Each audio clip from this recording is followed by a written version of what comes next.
Hi friends, happy Christmas. ఇవాళ అయితే బయట నుంచి కేక్ తెచ్చుకొని కేక్ కట్ చేద్దాం అనుకున్నాం. మా పెద్దమ్మాయి అయితే నేను ఇంట్లో చేస్తాను కేక్ అని చెప్పి అంది. తను ఇలాంటివి చేయాలంటే చాలా ఇష్టంగా చేస్తుంది అనమాట.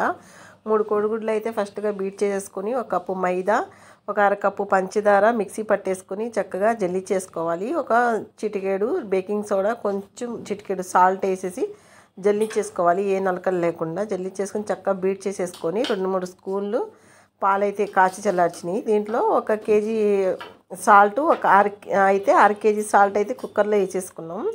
ఇక్కడ కేక్ బౌల్ ఉంది కదా, దాంట్లో కొంచెం ఆయిల్ పెట్టేసుకుని కొంచెం మైదా అయితే ఇలా స్ప్రెడ్ చేసేసుకుంటే కేక్ అనేది కింద అంటుకోకుండా ఉంటుందన్నమాట.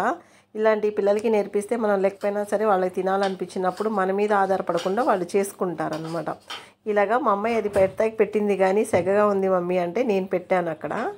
ఇలా పెట్టేసి ఒక 15 నిమిషాల నుంచి 20 నిమిషాల వరకు ఇలాగా మూత పెట్టేస్తే విజిల్ పెట్టకుండా చక్కగా కేక్ అనేది కుక్ అయిపోయింది. చూసారా ఏం చక్కగా స్టిక్కి కూడా అంటుకోకుండా వచ్చేసింది. కేక్ అయితే చాలా బాగా వచ్చిందనమాట.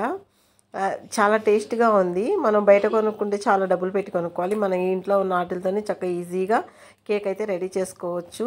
క్రిస్మస్ రోజు అయితే మామూలుగా అయితే నిన్నే చేసుకోవాల్సింది కేక్, ఈరోజు చేసుకున్నాం. మళ్ళీ ఇంకోసారి హ్యాపీ క్రిస్మస్.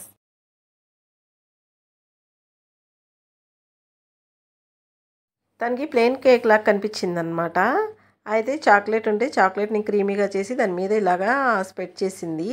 ఇక నేహాకి బిట్టుగాడికి ఇస్తే ఒక అరగంట 30 గంట పట్టిన కేకు 10 నిమిషాల్లోనే ఇద్దరు నాకేశారనమాట. అంత బాగుంది, అంత స్మూతీగా, టేస్ట్ కూడా చాలా బాగుంది.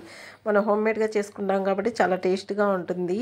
వీలైనంత వరకు మేము ఇంట్లోనే చేసుకుని తింటాం తెలిసినంత వరకు. ఇంకోసారి మీకు హ్యాపీ క్రిస్మస్. నచ్చితే లైక్ చేయండి, షేర్ చేయండి.